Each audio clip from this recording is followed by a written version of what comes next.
ভাবা যায় একজন মহিলাকে কত ভয়। প্রধানমন্ত্রী নেবে রাস্তায় ঝালমুড়ি খাচ্ছেন। আমরা 2021-এ 2024-এ এত পরিশ্রম করতে দেখিনি। এবার এত কিছু কেন করতে হচ্ছে বিজেপিকে? SIR দিয়ে নাম কাটো, আইপ্যাকের মাথার বাড়িতে তল্লাশি চালাও, আইপ্যাকের অফিসে রেড করো, তারপরে আবার কি দেখা গেল আইপ্যাকের বিভিন্ন জায়গাতে রেড করার পাশাপাশি একজনকে গ্রেফতার করা। তৃণমূলের ক্যান্ডিডেট সুজিত বোসকে ইডি দিয়ে ডেকে পাঠাও, তৃণমূলের ক্যান্ডিডেট দেবাশিস কুমারকে ইডি দিয়ে ডেকে পাঠাও, ঠিক আছে? বাংলায় নির্বাচন কমিশনকে সম্পূর্ণ দালালে পরিণত করো। সভার পর সভা, ক্লান্তির পর ক্লান্তি।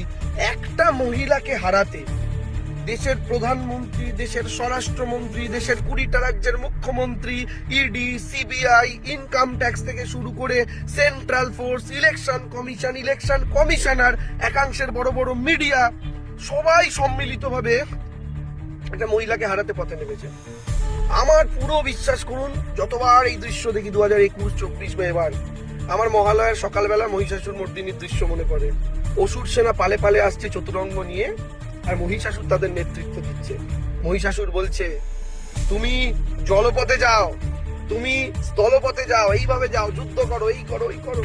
কিন্তু ফাইনালি 10 হাত নিয়ে একজন মহিলা গোটা অসুর সেনাকে বিনষ্ট করলেন, এবং শুধু করলেনই না, তাদের সম্রাটকে বধ করলেন। ওটা যদি মহিষাসুর মর্দিনী হয়ে থাকে, আমি 21-এ বলেছিলাম, আবার বলছি, আমার দুর্গা, বাংলার দুর্গা, তিনি মোদি সাহাসুর মর্দিনী। এবং একই দৃশ্য উপভোগ করুন।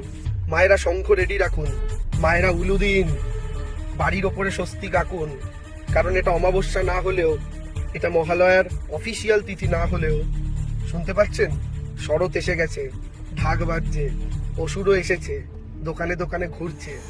কারণ বধ হওয়ার আগে সেও ইঙ্গিত পেয়েছে যে বাংলার নির্বাচন থেকে তার দিল্লির সিংহাসনের পতন শুরু হবে। জয় বাংলা, জয় মা দুর্গা।